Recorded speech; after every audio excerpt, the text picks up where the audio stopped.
Okay, so thank you very much for coming this evening. And our theme is color and sound, and we work with color and sound into research and development.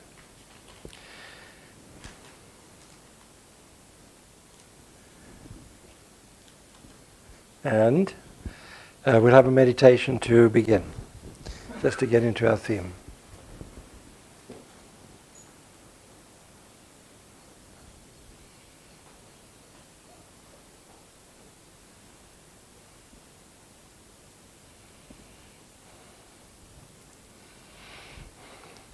Even as the plants grow in spring with the call of the birds and the length of light and warmth,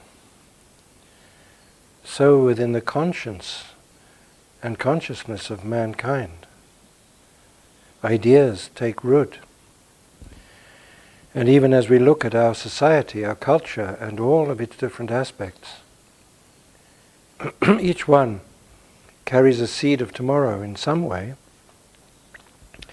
Everyone carries a vision of another world, of other times.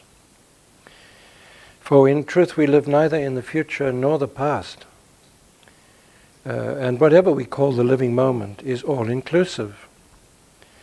So that through our eye and through our ear, through the very perception and experience of our existence, we draw in themes, streams of information that can come from all over the cosmos, can come from backwards and forwards in our calculation of time.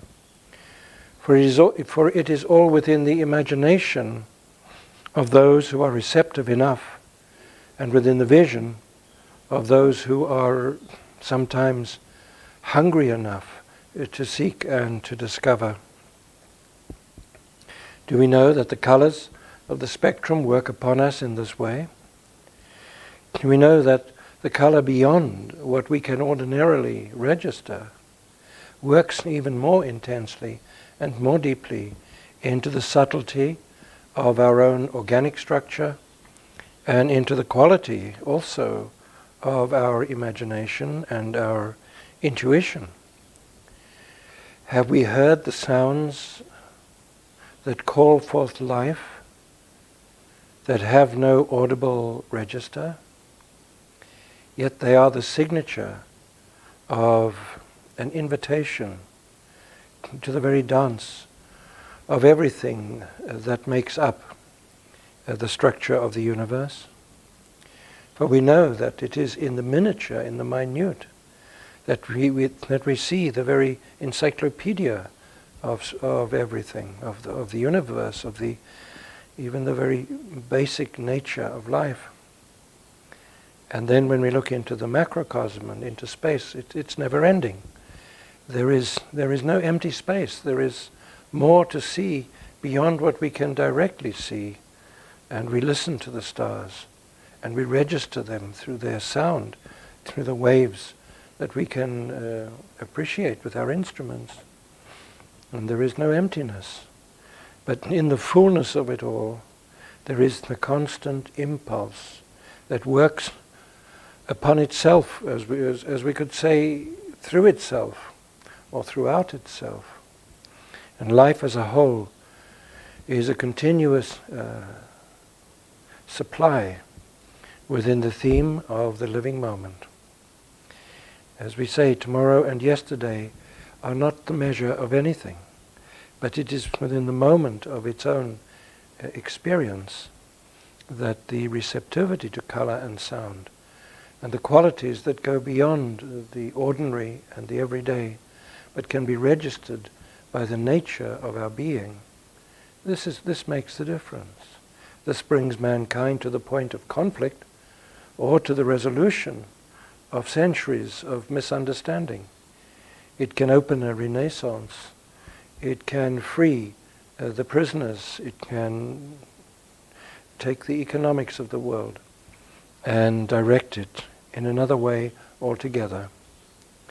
For we are upon the threshold, upon the fringe of extraordinary experiences as a people, as a mankind, as a family, all together upon the planet. And there are realms opening now. We call them interdimensional realms. They are beyond the ordinary, and yet they are not supernatural. They perhaps are more close to the cause of the natural than we really can appreciate. Life itself is given the impulse of its own existence through this. And so as we join to our theme of research and development, each of us in our own way becomes both a poet, an artist, a scientist, an engineer, all together within ourselves.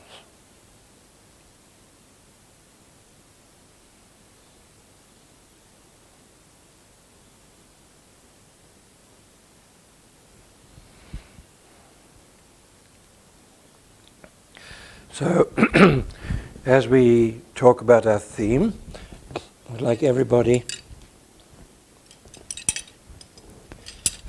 to experience the planets.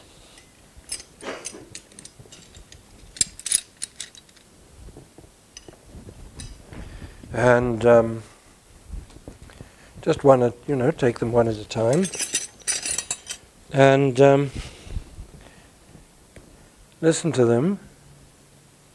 And then play them on your shoulder and on your knee. And just hold them over the solar plexus. Okay, so as we do our talk, that we can experience an approach to the vibration of the planets that has been calculated. I think the calculations are reasonable. And if you want to see which planet it is, it's written on the back. So you can take one at a time. That's Mercury. Yeah, but do them first though, on yourself, like.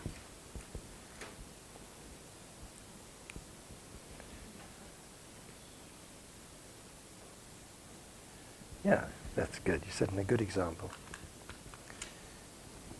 Now, we want to look at at the hologram of the whole man, or a hologram of mankind.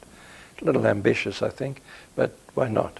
It's just an entry point into the concept. And then our intention is to see if we can find the pathways of color and sound and where they might be leading and what that might suggest or indicate.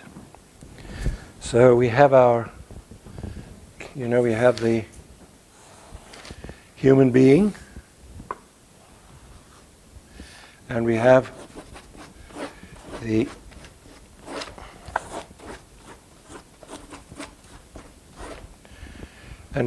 way that the lines of entry into the hologram create a certain kind of an impulse. Now, essentially, the light is here,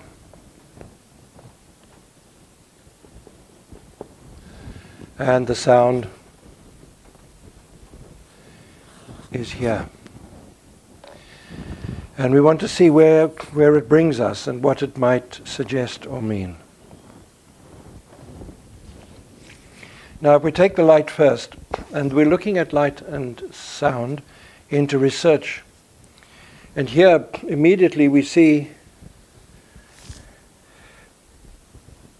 that there is a completely new investigation that is entering in, we could say, into the consciousness or the imagination of anthropologists, of scientists, of we could say economists, of everyone that has got to do with anything to do with the journey of mankind. So we've seen ourselves so much as a species. The kind of academic world sees mankind as a kind of a dominant species, and they like to talk about it in that way. As a species, we are this or we do that, and it's very limiting. think of ourselves as a kind of a superior animal that just happened to be a little bit dominant on the planet or something like that. And then we're just about to blast ourselves out of existence or whatever. Now, all of that is fine so long as it's developing. And when we look at the impulse here, which is light that is entering through the brow chakra, it's entering into children, especially at the time of puberty. So it's beginning to alter the chemistry of all the glandular changes and of the polarization very strongly into male and female. And this goes through the hormonal system that is directly connected to the pathways in the brain that are very much, we could say, the mammalian pathways. Pathways to do with territory and with mating and with hierarchies and with a sense also of challenge and a sense also of control, we could say. Now, if the light is entering in at the time of puberty, then it works also retrospectively, as strange as this might sound.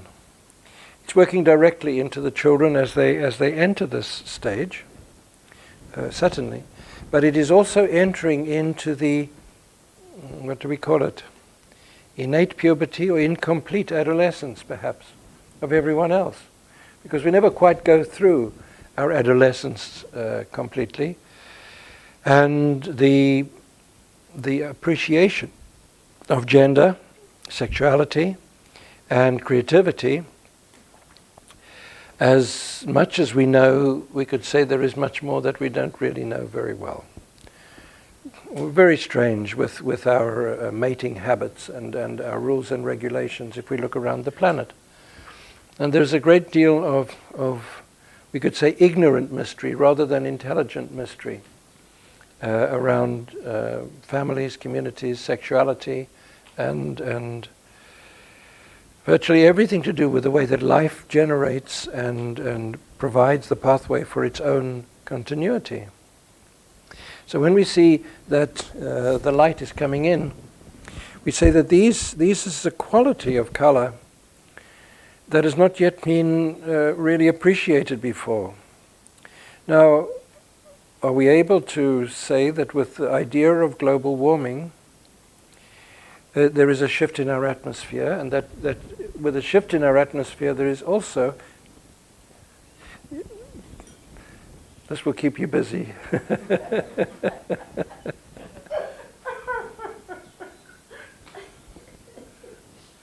It's not deliberate.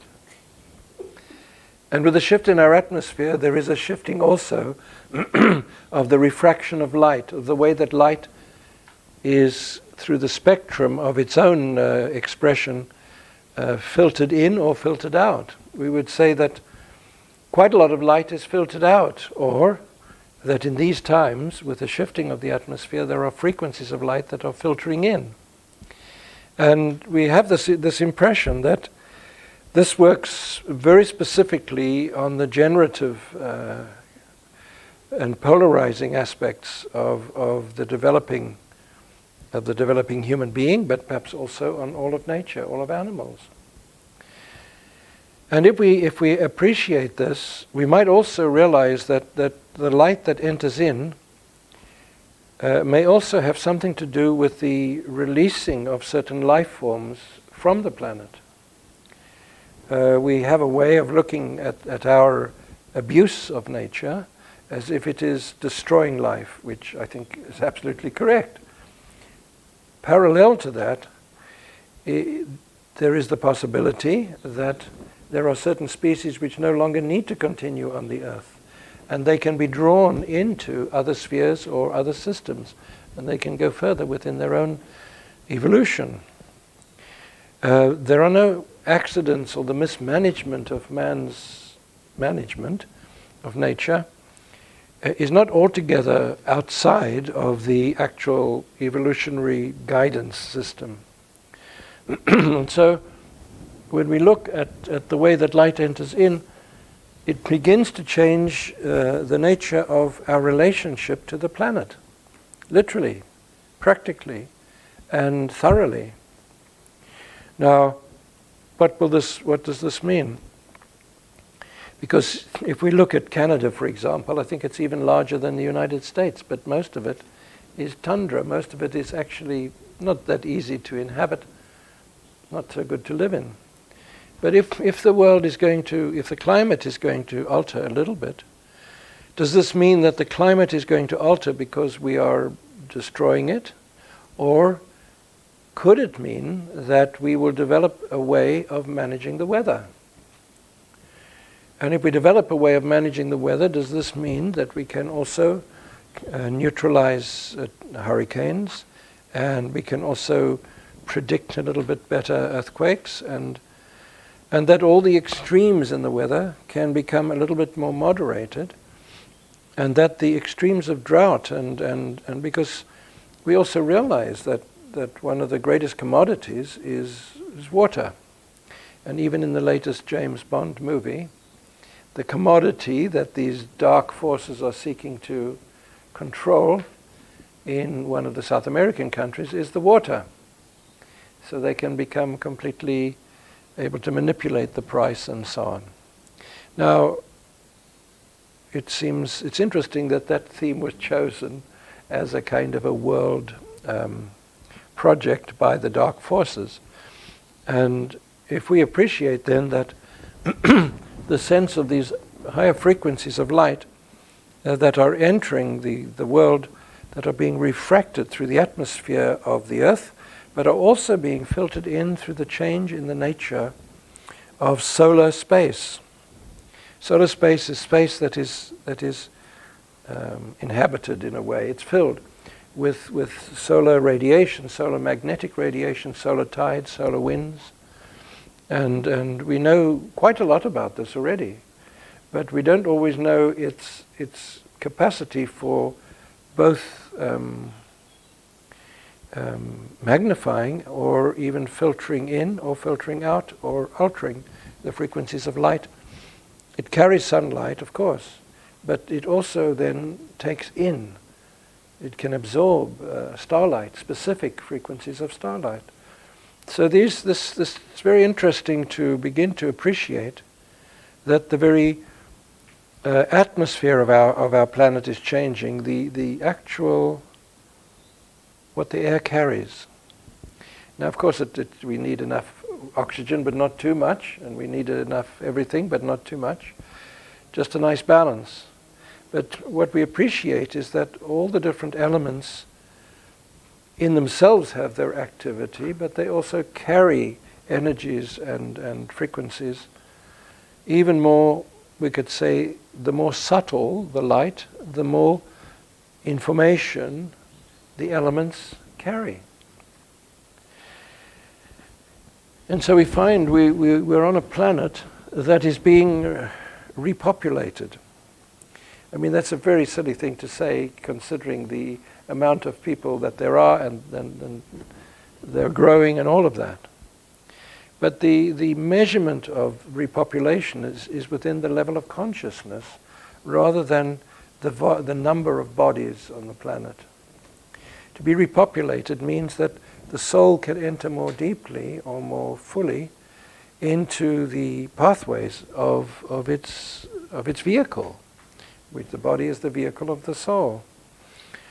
And in this sense, where the polarizing at adolescence, puberty and adolescence is strongly, we could say strongly influenced, then the population of the world, the population of awakened souls, if we think of it in that way. Now, what is an awakened soul? There are many choices in the world in terms of what we like to do with our life. And there are many who make what is actually fairly obviously self-destructive choices. They are, for a short time, perhaps quite stimulating or quite a lot of fun, or quite disorienting, but still maybe quite a lot of fun in that sense. Now, if if this soul presence is more clear, and soul perception is more acute, then the choices that are made in each life regarding its own existence and its own potential are much more naturally involved with something that is, we could say, more creative or more productive or less blundering around, waiting to see what might or might not happen next. Maybe we'll find that we don't have to forbid anything as being illegal. You know? Maybe we'll find that the natural sense of measure or judgment goes towards something that is a bit more creative. And we begin to see, even by seeing the way that this light is entering very personally, very directly into the choices of mankind. What will we do with our money? You know, what will we do with our housing, our energy, our economics, our health? Because it starts to affect everything. Now, if it isn't all happening at once, too much, but it's all happening at once nonetheless, then we might find that somehow medicine is a little bit more effective. More people are getting well, and less people are needing to become dependent upon medication. And the hospitals are somehow changing the nature from trying to treat as many people in the shortest possible time in having actually time to treat people. And we might find also with our educational programs that actually the curiosity of the students is not in conflict with their own inner hormonal struggle or social extremes. That actually the curiosity, I was talking to a young man of about 15 and a half recently, and I said, what's school like? And he said, it's okay, I said, would you like to leave school? He said, actually, no, it's quite interesting. There's some interesting things there. I would like to learn about them. He wants to go forward into physics and music, I think, the two together. I thought that's a good combination. And so we begin to see that if the behavior of people does not have to be controlled or imposed or made legal or illegal, that the choices are just a little bit more soul-centered, because this is what we call the repopulation of the earth. The souls are entering in. We've got many souls who living at a subsistence level, who aren't able to go deeper or further than the instinctive brain or the instinctive emotions. There are groups of people that are still very dominated by the actual genetics of their blood, and the focus of thought is shared between almost like a group mind. Now, this is very beautiful, of course, in many ways, but in terms of progression, it still is tending to isolate groups of people and to insulate them and to fixate. And so we find our attitudes are drawn into the if you like, just an expansion of the way that there was always conflict and always competition and always a kind of growth through destruction somehow. Now, we've just come through Easter now, and Easter is it the celebration of the crucifixion? Is it this? You couldn't celebrate a crucifixion, but you could celebrate a resurrection, that's for sure. And if we are going to celebrate the journey to the cross, the 12 stations of that journey, but if we say that it goes up an octave, it's a journey of great suffering, great trial and tribulation, great sacrifice. It's a journey of great self, we could say great self-awakening and great personality denial in many ways. But if it goes up an octave and we say, what does suffering become when it doesn't have to be endured physically and it doesn't have to be placed or pushed to an extreme emotionally, and where it is not a subjection of people intellectually that forbids them from thinking their own thoughts, but they have to conform to some strange theory of somebody else who's probably already gone off the planet. And so we find, where is it the next octave? And we find, that the journey to the cross is the journey direct into the illumination, or into the higher mind, or the deeper nature. Now, even if this is only just very slightly, we could look at the statistics of crime and probably find that they start to go down. What we call the mugging or the burglary, or people needing to take things from other people because the pathway of trying to do some work is not interesting enough, or it's just plain not available. I was listening to, on the streets of New York, there are many more homeless people now because of loss of jobs. And there's one family in a shelter, a mother with her children. Her husband tried to find work and couldn't, and then he tried to find enough money so they could stay in their apartment, but he did something that wasn't legal, and he got caught, so now he's in prison. So this is like something out of Charles Dickens, and well, if there is this breakdown at the moment of world economics, and then the power of the energy of money is no longer completely dominated by, if you like, by forces that work through favoring the few and exploiting the many.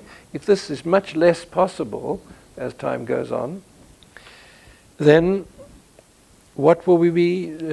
How will we be looking at life? If the statistics of crime diminish, if the statistics of people who directly work with self-destructive ways past the point, we could say, of gaining experience, and into the point of starting to really destroy themselves.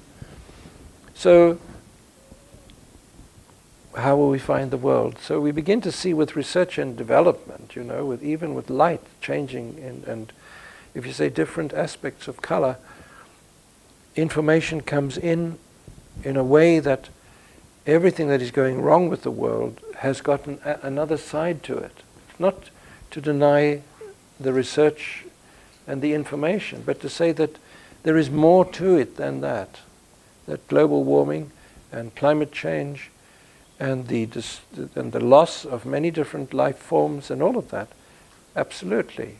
And yet there is still another aspect at work, and a greater picture begins to emerge. So the first element that we see there is the light entering in it enters in at puberty, and this is active within the adolescent aspect of everybody. It's retroactive too. Now, we also see light enters in, if we follow it through a little bit.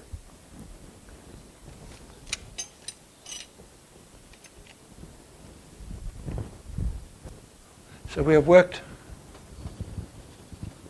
with that. Now we can follow it through here.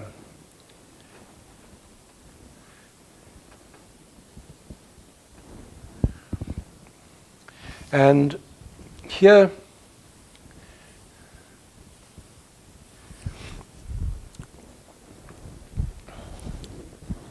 we see the light that enters into the information technology, actually. The nature of education, the nature and structure of universities, the freeing of the possibility to develop skills and talents and gifts begins to grow more and more strongly. Now, this enters very much into this area here. It also carries through with the line that comes down here. Now here we really are looking at what we call light and dark, good and evil, right and wrong. Can we have a society that is moral, but not as the opposite of immoral? Can we have a moral code or a moral experience that does not judge those who do not conform to it as if its own somehow opinion is sacrosanct. Can we enter into the nature of light and dark within its relativity, within the morality as a level of consciousness, and the possibility of what we call re-education, guidance, and what else? Now, when we go into good and evil, we go literally beyond the visible spectrum. We go into the invisible world, you know. In what way are we going to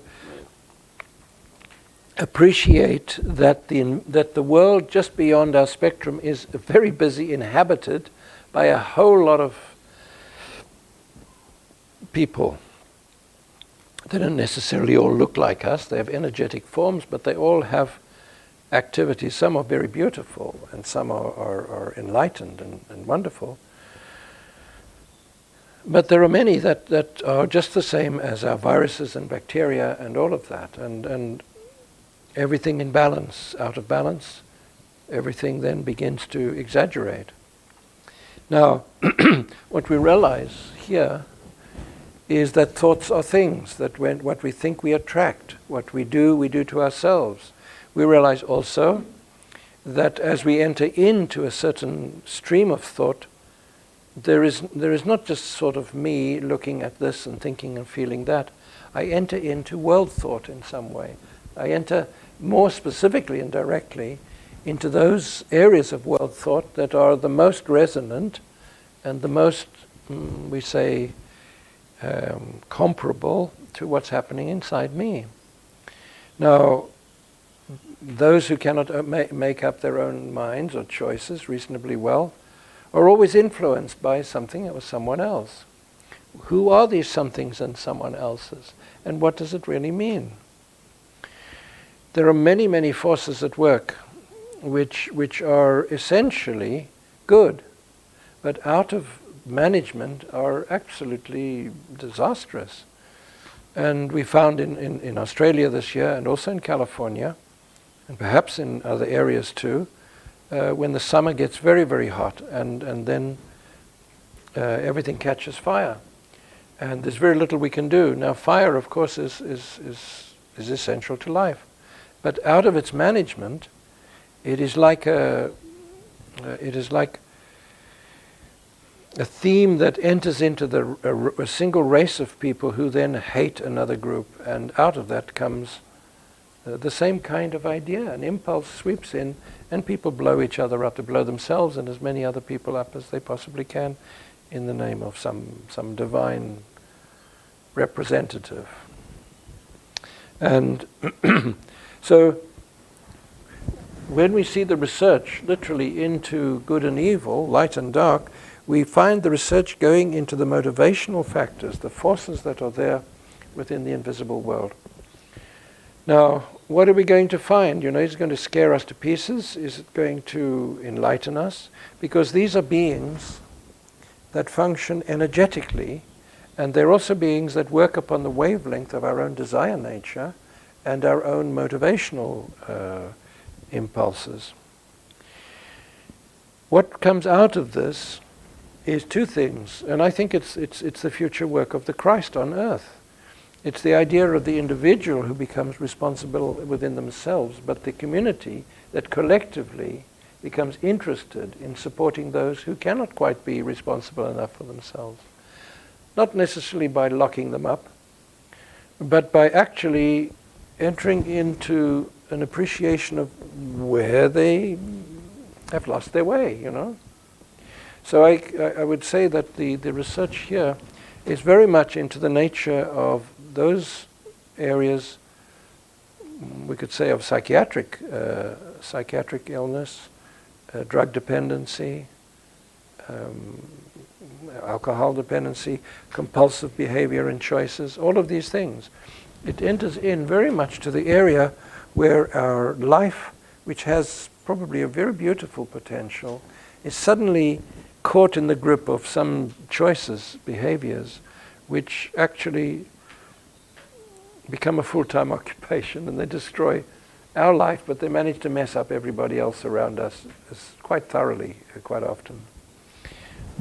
It's interesting to see that the next stage in medicine is beyond the obvious of preventative medicine, where we exercise and eat well and are sensible and all of that.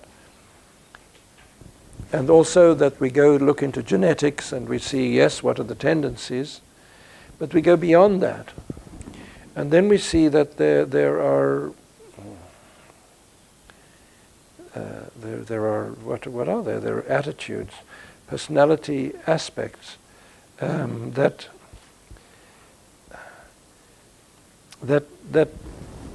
are within everybody at critical moments, open to being drawn a little bit more into a sense of integration, or they're not. And this self-destructive side is a non-integrated personality. It's a non-integrated inner life. It's a life that is fragmented, and within its fragments, different aspects can sometimes become totally dominant, or they become temporarily dominant, and we can be depressed for years. And the balance is quite fine. So I think that's quite interesting. And when we see the energy coming down, this is the left side. When we see the energy coming down the left side here, these are all the barriers to social movement, we could say. The barriers which tend to isolate groups of people and also create subcultures which are not really interesting at all, but are just almost parasitic and so on. And we see this today with our inner cities, with gangs that live almost as if they're living in some kind of primitive jungle habitat. And when we say research into this area, research into social and cultural norms, it's very interesting, because very, very easily people go back into their groups of colors and languages and religions and customs. And there they are. Now what we'll find with the sense of research here is both the well, it's happening already, I think, but it'll enter even more deeply. It will be the respect for the traditions, but the dissolving of the rigidity of the way that they tend to be influenced, to be continuous. It's a very strange thing to realize that within the religious impulse are ideals and ideas that are very beautiful in their outset, but are so imposed that you cannot alter them. They are rigid, and that you must not break certain boundaries or rules. Nobody can quite remember where they come from, or they put them down to the Word of God, which it never is. And as we work educationally, and education is based upon information, but it's also based upon fashion, and it's also based upon nutrition and music. And as we work with the actual educational process, the actual feeding of the mind beyond the boundaries of its indoctrination, of its traditional indoctrination, needs only to be just enough. And then the children will in a certain way respect their families and their history, but they will also feel the embrace of a journey into knowledge and into much more interesting areas. We're very close to being able to be completely in touch with the greatest minds, the greatest universities, the greatest educators. Very close. While we live in Central Africa or in the Arctic Circle or something. It doesn't matter where we live anymore, or it matters less and less. And we can be in touch and communication. And if we can tune into our lectures, the lectures can all be downloaded. And if we can then tune in, our professors can can check our information, and we can be guided. The whole educational structure will translate into a planetary education. Now, we could say a little way to go there, but we can already feel in the area of research and development it's already working. It's already working, we could say, within the imagination of many. And with these children now that are in their adolescence, give them another 10 years and they will be within their professions, at least to a certain degree, and there they will be, and you put them 15 years or 20 years at the most, and they will be changing the nature of the textbooks and how structures are presented. So, if we then want to see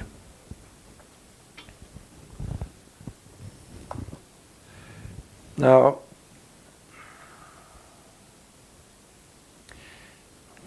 the light is also, it enters along here. Now, this is in the nature of work. Now, the nature of work is very much connected to how we see the value of what we do and how we measure the success in consequence of what we do. If value and success that are related to where we live, how well we live, and how wealthy we live, if the nature of this changes somewhat, that it's very much to do with economics, but economics is totally to do with energy, and energy is completely to do with renewable energy rather than energy that gradually we burn up and it disappears and dissipates. There are arguments now whether we should build more nuclear stations, and there are arguments also whether to use coal, which can be burnt with much more efficiently, and so on and so on. These are all fair enough. These are resources that we have. Why shouldn't we use them? But when we look here at the nature of work, we're actually looking at the nature of the exchange between one of contributing into life and receiving from life. Now, this is the nature of energy. It's the nature of that which gives momentum, that gives value, or that gives joy, satisfaction, pleasure, achievement, but always opportunities to open a little bit more than we've ever opened before. If we appreciate that the very nature of work begins to change within the survival demands, and I'm sure we've often said this anyway, but the actual nature of work changes from having to almost desperately find something that will allow us to continue to exist, and some people seem to be so successful and some have such a hard time, and we say, well, this is karma, or this is the nature of how we grow and how we experience. But if the very nature of light enters the nature of man, does this mean that the form of energy that we will more directly become connected with will change? Perhaps it has already changed. Maybe it's already known, and we don't really know that it's known. It's somehow held back a little bit. Maybe the engine of a motor car can be already very much more efficient than it is presently, but it's sort of held back. Maybe there are many inventions which already exist, but they exist and they've been, as it were, contained. Now, if the nature of work is changing, it means that the nature of energy is changing. The source of that which gives power to everything that our lights, our energy, our lights, our refrigeration, our everything. If there is a shift into what? Into almost costless energy that costs almost nothing, if we're able to do that. Now, if the nature of economics is linked to the kind of source of our energy, and we cannot be exploited, we cannot be exploited. Our motor cars or our forms of transport run almost costless, and that we light and we use our technology almost in a costless way. We can already make telephone calls costing nothing or almost nothing. And we can get information without having to drive all the way to the library and whatever now. It's all there at the press of a button. Now, where does this bring us? Because if the nature of work is taken away from the value of money, what happens, And if the very experience of working is no longer directly connected to amounts of money that we might get in return.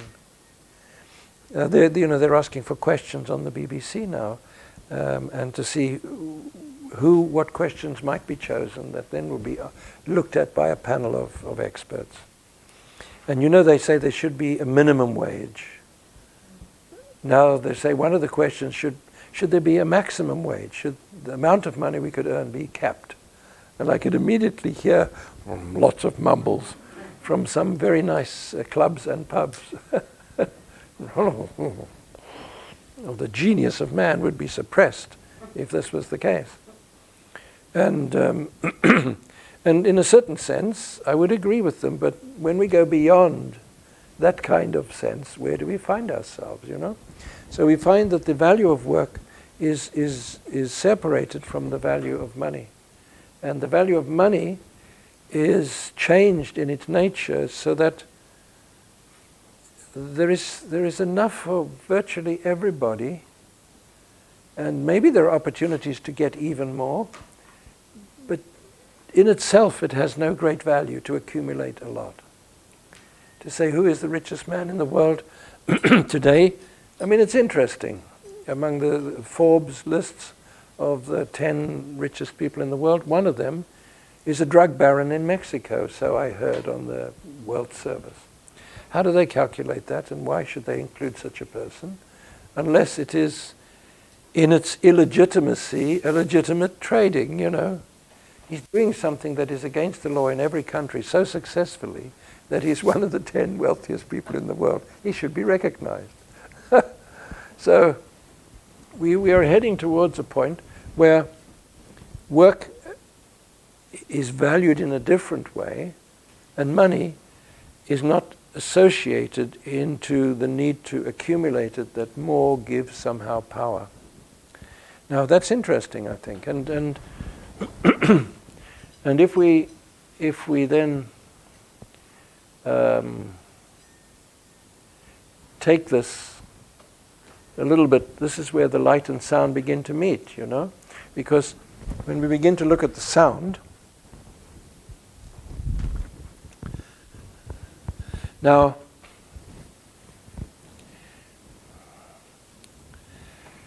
we say that the inner sound is over here.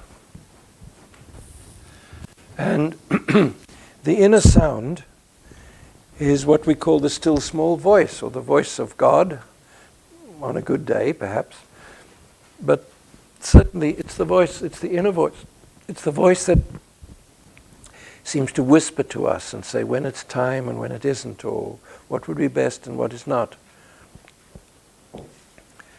We can always hear our inner voice when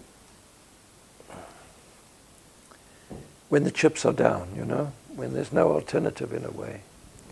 Our inner voice is not a disciplinarian, and it is never a forbidding parent.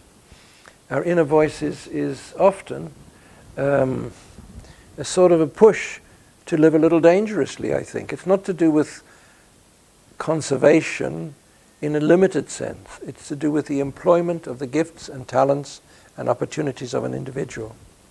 The inner voice doesn't just say, don't do that, or all right, go ahead, or something.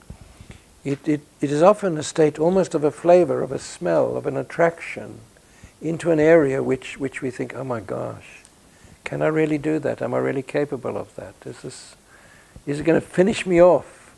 And you think, yes, what a wonderful way to go.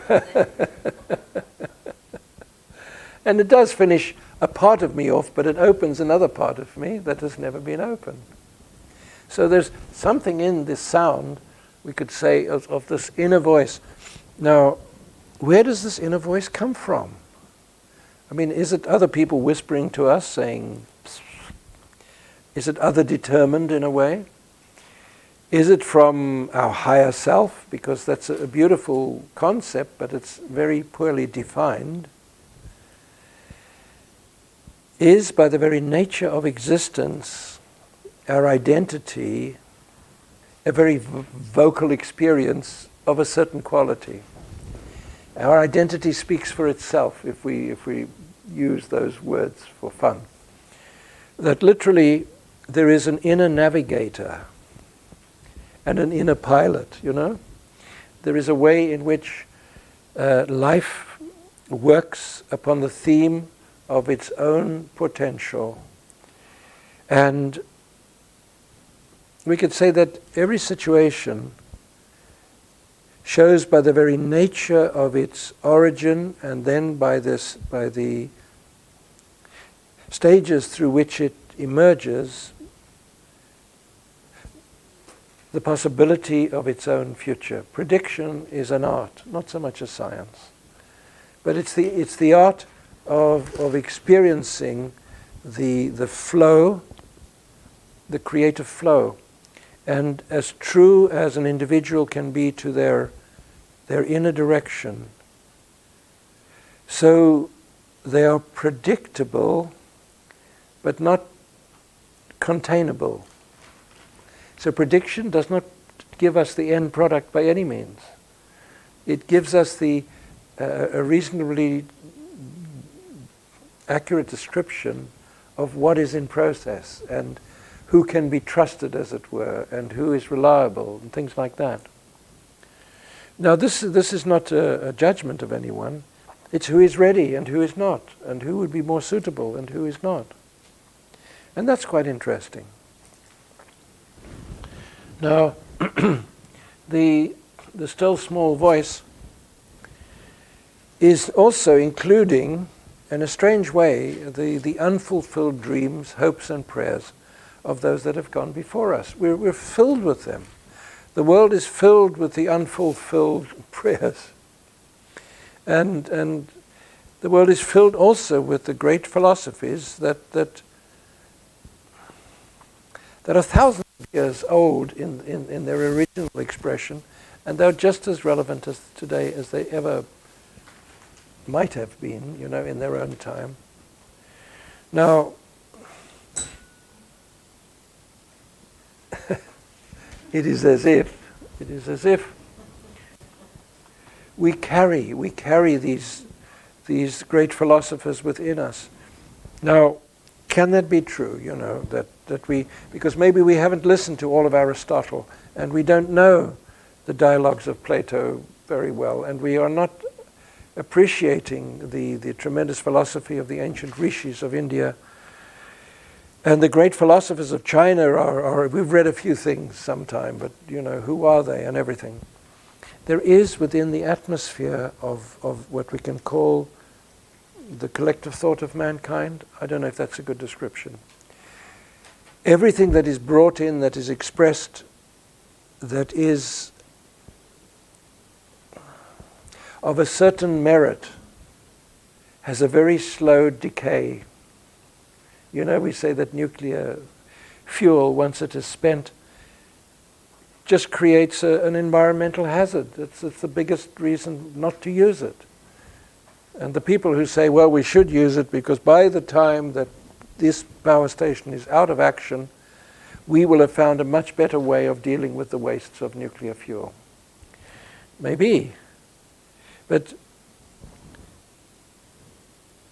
that's a sort of a dark side. What is the light side?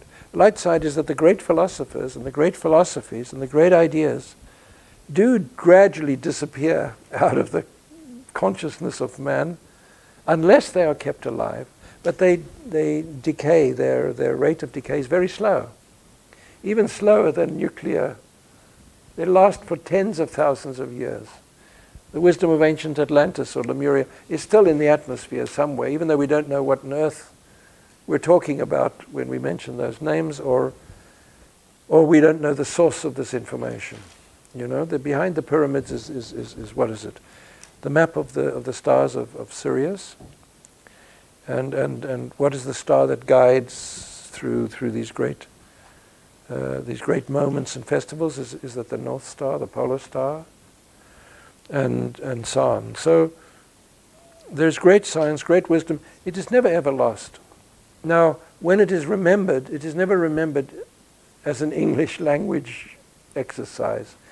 It is remembered as a state of relationship to the way that energy works. And the history of mankind is there to create the fertility of tomorrow, or the fertility for tomorrow. Now, if we have to go through an academic training, you've got to write, you've got to study and write in whatever form it is. You've got to do what is expected of you. It's a training of the brain, and it's in some way a stimulating and a frustrating of the mind, I think. But we do it. But if we go forward a little bit, we say that we begin to hear inwardly as much as we have ever been able to hear outwardly. And to hear inwardly is not just the voice of other minds that are discarnate, but to hear inwardly is also to be able to appreciate the extraordinary heritage which is the poetry of every single culture, as much as it is the plays of Shakespeare and so on. Now, I think that's quite interesting. And when we see that it then it comes into the left side here, it literally comes into the sound comes into the sound of it actually is the line that carries the life that is expressed through the heart. Now, what on earth does that mean, you know? It means that there's a kind of cold, calculating side cannot become dominant, that the sense of exploiting for the benefit of the few, for the benefit of one, as many others as it takes, it's much less likely to happen. We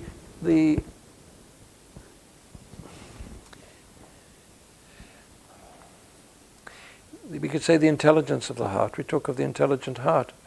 But this is the heart that speaks. And this is the heart that speaks through the nature of the human condition. I think it speaks through the nature of human suffering or human inequality. The greatest movie for this last year was Slumdog Millionaire, which is very much revealing, if you like, an aspect of in India that is quite shocking. And I think it's tomorrow there is an election, a general election in India of 700 million people. And they're all going to vote. And they're all going to vote in 800,000 electoral stations. But every vote will be electronically calculated so that by virtually a few hours, they will have the result of the election. It's extraordinary. It's the biggest democracy in the whole of the planet. And yes. It's quite extraordinary. Now, one party is unlikely to emerge totally in control. But even so, with all the variations and all the differences and all the goodness knows slum dogs, there is something at work there that has never quite ever been seen before, you know. And what an example it sets. And if this is something to do with the what we can call the wisdom of the heart, if this is the impulse that literally enters in through the way in which we value life, you know. How do we value life? Because in India itself, the lowest is the untouchables. And if you're an untouchable, then you don't have a lot of hope. Now, if this enters in and changes the nature of the discrimination, what's going to happen to the world? When we could say when fully and completely women are able to function with complete equality and without being exploited in we could say in very many ways, they're exploited to the absolute minimum, or no more exploited than anybody else. What will happen? Will we still have huge families, or will we have families which are much more modest? Will the population of the world just sort of continue to explode, or will actually it quite naturally and without needing great disasters and plagues, will it more moderate itself? It's quite likely that the soul present within the body, the inner voice that guides from the very nature of whatever the oversoul or the higher self is, and then the quality of what we then call the intelligent heart as it awakens, the freeing of information, a little bit more of light and dark, and what is the invisible world, and what happens that we shapes our thoughts and shapes our feelings, or that we can shape through our thoughts and feelings. What happens then to the population of the world, and how quickly will it happen?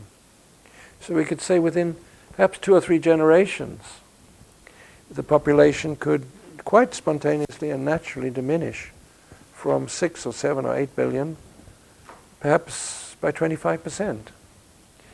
And that's not so much to ask, you know. It's the very nature of incarnation changes the instinctive, compulsive side into voluntary and conscious choice.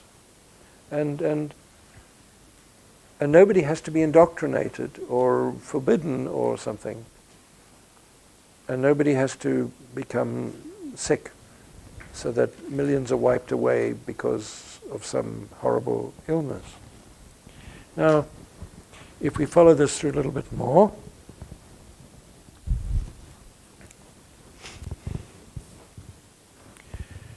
we find it comes down here. Now, here, you know, we get the meeting of different streams. And here we get the meeting of different streams. So that light and sound and color and sound, essentially color and sound, there are meeting points where there is quite considerable transformation. Now, here, on this area, it's on the right side of the body, it's the area of the liver. And it's the area also of how we deal with poisons, how we deal with negative emotions, and how we deal with death, actually. What we call the fatalistic sense, that life does not last physically. Now,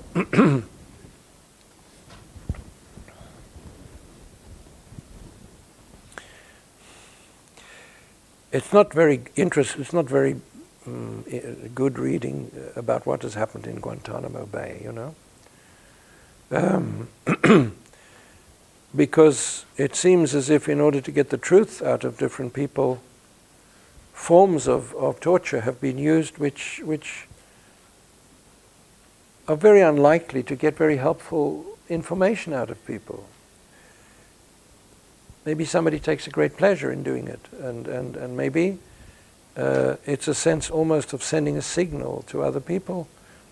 Maybe there is some intelligence that comes out of it that could be justified in some argumentative way.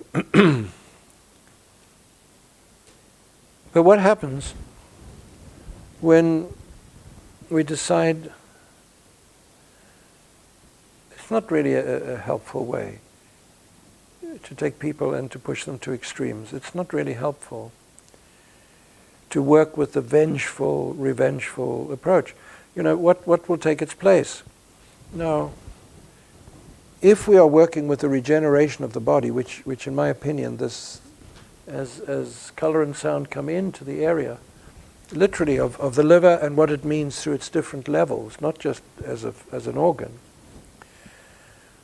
we're changing the very nature of how we deal with what is toxic and what is poisonous and what is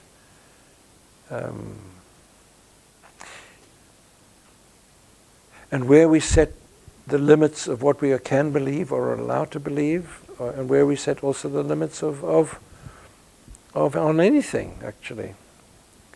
Now, what happens if we reach the point where bodies can last forever, you know?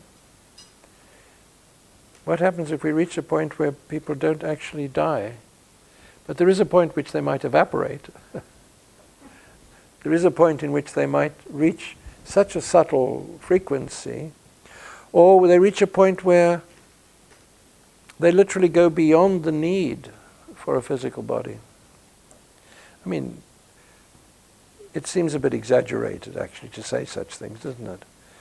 Because we all, gasp around and we all try to measure everything in terms of time and everything. But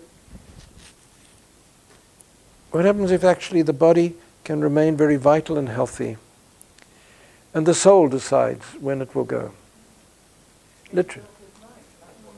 Yeah. Yes. Yeah. And there is, there's this gentleman, there's a gentleman in Switzerland who runs the Institute for Finishing Yourself Off voluntarily. And he's quite successful, actually.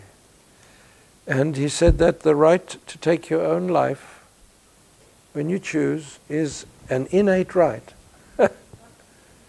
And I thought I was kind of felt a bit anxious listening to him. And I think, and I can't quite agree with him, actually, not very much. But I wonder what's the next octave beyond this. The idea that getting rid of people or getting rid of yourself, unless it's an excellent reason, what is the next stage? And the next stage may be literally where the soul has fulfilled its tasks, where it's done everything it's come to do, and where it is more conscious of where it is going, so that it goes, as it were, and the body itself evaporates or is within a very clear and pure state, and it can very easily be perhaps just dissolved into its elements, its atoms. I wonder. Now, I would say that if we think of it at this time, we could say, well, it's a little bit in the future, isn't it? But if we look at the idea of where our research and development will bring us, because at the moment we do a lot of organ transplants, which are, if you have somebody you love and they have survived reasonably well through an organ transplant, you thank God that it's possible, and you thank the person from whom the organ came, whatever the consequences might be psychically and all of these things. It really does give another meaning to the termination of life. But if we go to the next stage, of course, is the regeneration of organs through stem cells. And stem cells, we have to find them and put them in, but we might find that actually every single organ in the body has got stem cells, but we don't know how to identify them. There are a lot of stem cells constantly being created in the body, which we can harvest. We do amazing things now, but it will be even more amazing. Now, when we go beyond that need, and then where do we find ourselves? We find ourselves with physical bodies that actually celebrate life, and through which the soul itself can exist. Now, it means we live at a finer wavelength. You know, we talk of the etheric body and the physical body, but what happens when they are virtually the same? And when they are virtually the same, actually the physical body in its present form becomes invisible. It's a funny thing to say, really. But we enter into a frequency which, with our present spectrum of light, we wouldn't be able to see ourselves. And yet, with the expanded perception, which is part of the way in which the changing the nature of how we deal with poisons works, then we begin to see an expanded horizon. We don't see into the invisible world. We see into the world that has been invisible to us. It's not invisible. It's just invisible to us. We can measure many things with our instruments, but we are, if you like, the ultimate instrument, and our perception of this gradually expands. Now, if we just look a little bit further, and we see then that there is something quite interesting, which is what we call the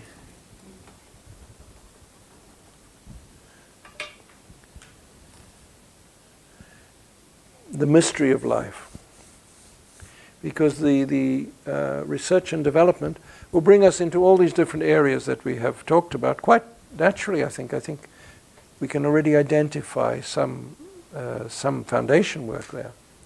But this is into the very mystery of life. This is the energy that flows through the spine, and this is the mystery of the philosophy, if you like, of the tree of life, and of all the different sacred streams that have emerged to support mankind in their awakening.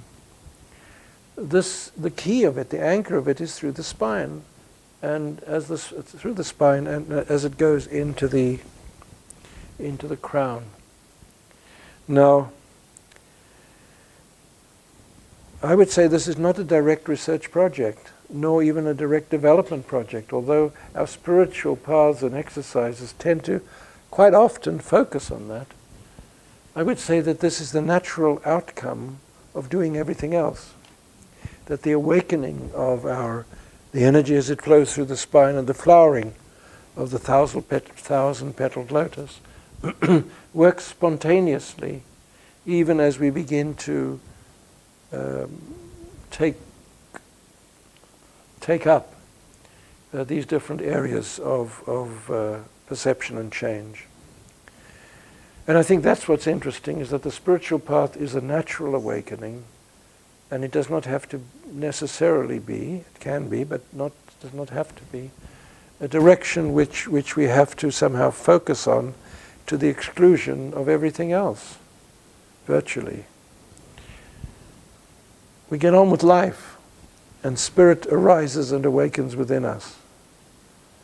And the theme of getting on with light, the key to the theme, is essentially the repopulation of the earth.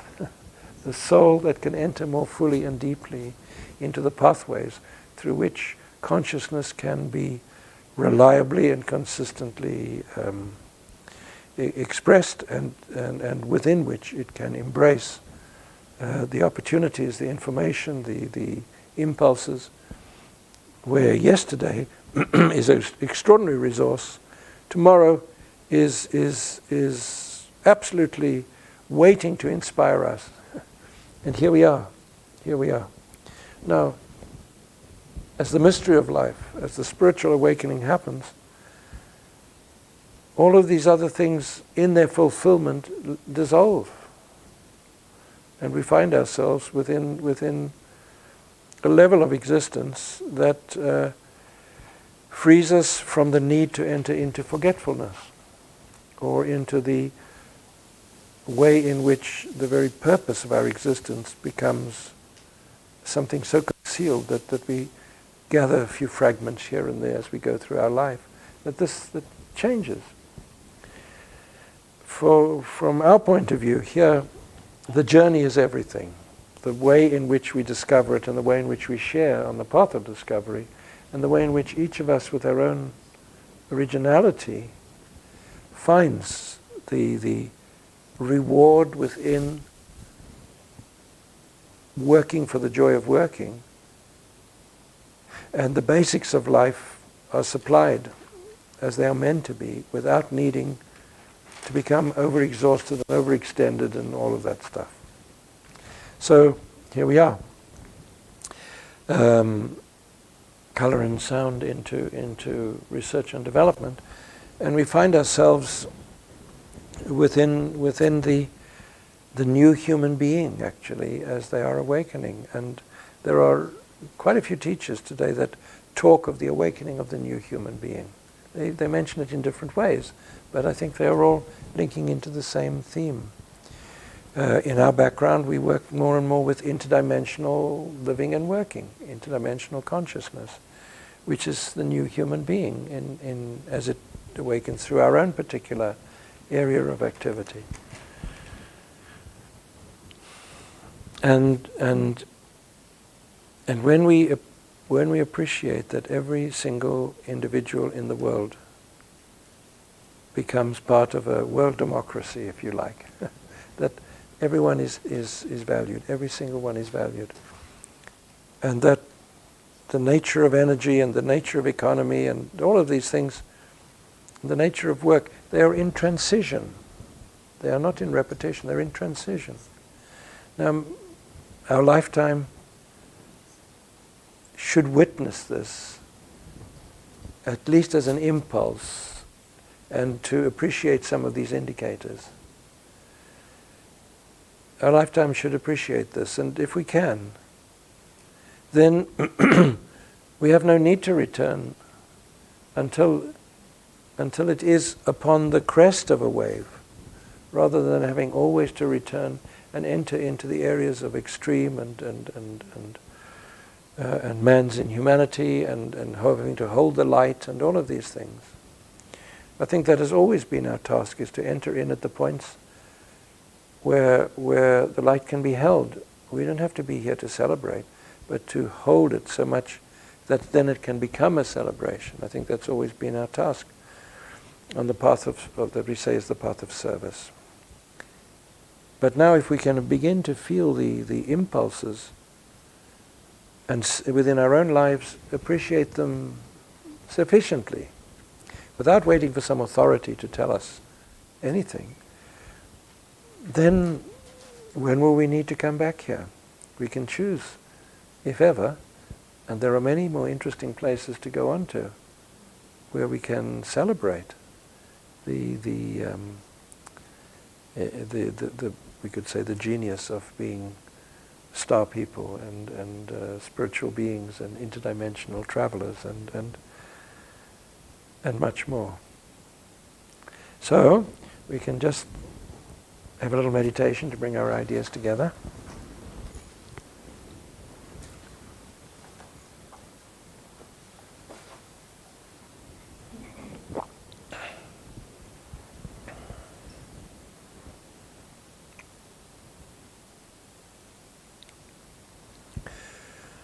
Truly we have come from the stars, from other realms in space, from other dimensions within the consciousness of existence.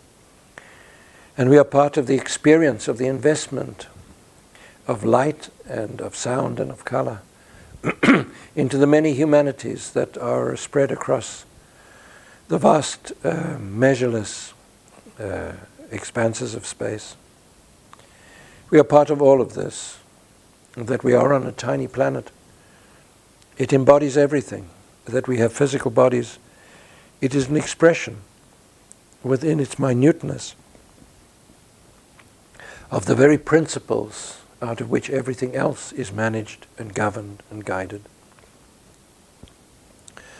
For we are not here to become perfect, but to work in greater perfection or greater perfect accord to the themes that in some way seem to dominate our existence, but in another lead us into the emancipation from the very imprisonment where time begins at our first breath and it ends at our last breath.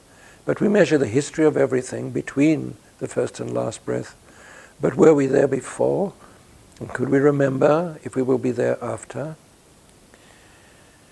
In a moment we go beyond all of this, for light within its subtle frequency frees the consciousness of man from the limitation of its own survival into the theme of immortality, some might say, but in truth it's the theme of continuity. And here, past the spectrum of hearing and seeing that is ordinary, there is an expansion, and the world that was invisible becomes part of a normal, visible world. And a body that was only partly available becomes available to the light and the consciousness of the soul ever more in an interesting way. And the very foundation of man, the survival, the instinctive nature, the intelligence that is so close to the collective, but it is unconscious, becomes available. It becomes available as a resource to the conscious. And where do we find ourselves as this awakens, as the soul becomes more present, more conscious, more naturally the one who leads from within us? And here we find ourselves beyond the extremes of man's inhumanity and within the promise of our legends and our scriptures and within the embrace of the awakening that we are truly co-creators or gods in the making or part of the family of mankind and angels and archangels all living and working together. But now it is not a legend, it is not some medieval description, it is not some ancient text. It is the soul within the awakened perception of its own capacity to research and develop and discover, because this is our very nature. This is why really we are here. This is the heritage that we may create, that tomorrow can be. And our children and their children can all their days celebrate living and being. So we hold these thoughts just a moment in the silence.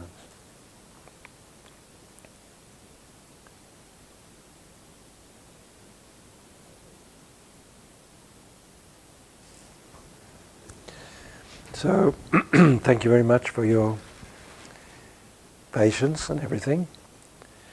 Are there any comments or questions anybody would like to share? What would be a virus on another level? You mentioned virus. You mentioned suffering on another level is like illumination. What would virus be on another level? At this level, a virus is almost like an act of discipline within nature. That if we live within a certain frequency, the virus will not harm us. And we see these in the nature of how the laws are maintained or how balance is maintained. A virus is always there upon the boundary to bring nourishment or to bring almost like an enzyme to allow activities to work more efficiently. But if there is a misjudgment or a losing the thread, the virus immediately becomes a discipline, and it will tend to act to contain. It appears destructive, but essentially their nature is not destructive or corruptive. If our own health and vitality is in balance. And sure, there's some terrible viruses and bacteria, terrible. And at the same time, every one of them has its vibrational antidote. Every one of them. Now, we have created quite a lot of chemicals and we use them as medicines, and we have upset the balance and all of that. So there are viruses and bacteria which actually are not easy to tame. They're almost like a monsters that we have created out of our own ignorance. But a lot of work and research is being done in the higher worlds. That the ignorance of our medical pharmacy can be somehow contained. At the moment, they're working on a vaccine to expand the vaccine they give to children. Immunization was the 3-in-1, then there's the 4-in-1, then the 5-in-1, or the 6-in-1. And there's a desire to give children a very young age, almost like 6 diseases that it can help to stimulate their immunity. Now, behind this is a combination of good science and bad science. And the good science is exactly what it says. The research is done in a methodical way by very fine people. The bad science is not able to see it from a philosophical point of view in one sense, and then as in another sense, see the long term of what is going on, because it tends to ignore the capacity of nature to deal with the very illnesses which occur. Now, their idea is to stimulate immunity, but in their process they may actually be less successful than what they imagine, you know? And the other side, of course, is that when you immunize children out of the sequence of the time that these illnesses should occur, you interfere with the way the soul can enter into the brain and the systems of the body. And the rise in autism very strongly suggests that the soul, that while they can be very brilliant children in some areas, they have lost they're isolated in themselves. They're in some ways very beautiful, and in some ways they're living in another world altogether. They don't know what other people are feeling, and so on, so on. So we could say, all right, we can identify these things and we can begin to work therapeutically with them, but actually what is happening that they manifest? And if we look at it in this way, we say what is happening, the soul cannot penetrate, it cannot master or take its rightful place within the consciousness, that the pathways are blocked, and that incarnation is not really fully available to the soul. And that this is a hazard. And the other side is that we look for enhancing medication, drugs that can give you a quick boost in intelligence or a quick boost in energy. And there's a huge struggle with athletes now. You know, they want to disgrace them because they use drugs. Well, how disgraceful! And it's almost normal to try and find how we can enhance our power, but it's also very wise that we don't allow our best athletes to mess themselves up. Where is the boundary? Where is the limit? So they create extremes. But given a certain moment of time outside of the Olympic Games or something like that, people will be using drugs for almost anything to boost their intelligence, to boost, you know, the children will be given them when they do their final exams and all of these things. Now, what happens here? Because then we lose contact with our body. The one, we can't get into our body. The other, we lose the capacity to be who we are. Things are stimulated and we're almost pushed out of ourselves. So, in one way we can't get in the body, in another way there is a theme which tends to make us dependent upon medications that actually don't allow us to come properly, to remain properly in our body. And so when we say that the earth needs repopulating, or it is being repopulated, it's with souls that can enter and take command sufficiently that all of these different aspects, that the scientific aspect, which is, I think, brilliant, but the actual conceptual and philosophical aspect, which is limited, that can be addressed. And in the end they say, oh, of course we shouldn't give more than a certain amount. Of course there is a purpose in the way that nature has functioned. And sure, we can help nature, but we need not manipulate it past a certain point. So, with all our discoveries, how do we keep it well enough in balance so that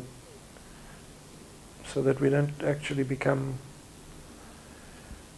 lost within the theme of trying to make a physical existence everything? Why? Yeah. I often wonder, working with other people, what I see and everything, how much cleaning up is done on the subtle levels. It just seems like we bring back so much. I mean, just say we call it physical illness, or you think about miasms or whatever.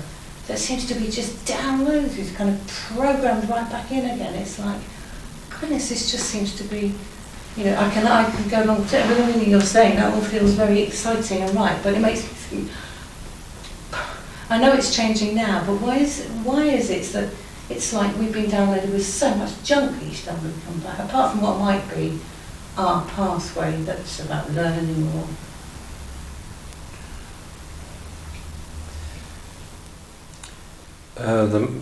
Okay. I can't understand why they do the washing up upstairs, that's what I'm saying. But Well, they're doing the washing up. well, I wonder whether I see things and hear, but I wonder, surely we could do a bit better before people come back and make a new body than to dump so much back. Well, if you're taking out a protest, I'll sign it as well. Actually, but there's a couple of sides to that. The one is that there's an enormous amount of work being done interdimensionally, and what we get here is the spillover. We don't know how much is actually being achieved. Being done, it's a huge project, and what cannot be managed there spills over here. It literally spills over, and we have to deal with it.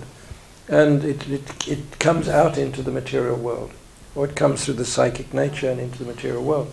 The other is that in these times so much is possible, and in the work we're doing in healing with sound, with homeopathy, with vibrational medicine, and with just a lot of good education and improving health systems and everything, we set in motion the natural tendency to dissolve and renew our own health and well-being. We have to do a certain amount, and then the work does the work. So that there is a huge amount of rubbish. But it is a time when there's an enormous amount of interdimensional focus, that if we can do a certain amount, the rest takes care of itself. A lot of it doesn't even matter anymore. It will just dissolve. A great deal will go in the same, like you get a thread and you continue to pull it. So that as we set it into motion, it continues. Now the continuity is not just automatic, but the continuity is through the building up of the goodwill and the nature of people like ourselves who whether we are together in a group or not, we are living our lives in a way that creates the sense of affirmation of each other. And this is a worldwide impulse. So that once a certain amount of self-healing is in process, it becomes also social healing and the possibility of making wiser choices, even by politicians and governments, it's all enhanced. And then to the surface comes somebody like Barack Obama, who has a way of saying the things which we would have always expected a great leader to say. We would always expect them to say that. And they were talking on the radio about the word sorry. What does it mean, Where does it come from and everything? And because most of the politicians actually never say sorry. They never know, they don't really know how to say sorry. And with Obama, he wanted to appoint somebody. It turned out that they weren't as honest and as they thought, and he said, what did he say? I messed up. He said, I certainly messed up there. We won't let that happen again very easily. So I thought that was quite interesting. The other thing what you're saying with regard to, it's like to every problem there's a solution. And we're in a physical world, and it's like this alchemy from lead to gold. Yes. So when you're talking about this overspill, on one hand you think, why the hell? But on the other hand, maybe that's what we're actually here for. Yes. To then retransform into light and knowledge. And when you said suffering is then about illumination, you know, we have to work these things through because we've got to find a solution. Yeah. We have no option in a way. Yeah, yeah, and in accepting that, it's we are here with each other, and implicitly for each other. We don't have to get up and shout. Implicitly, we are here as a sense of encouragement. Yeah, different languages, cultures, everything, but the same. Yeah, yeah. Okay, let's have a cup of tea. Thank you very much. Thanks for the evening.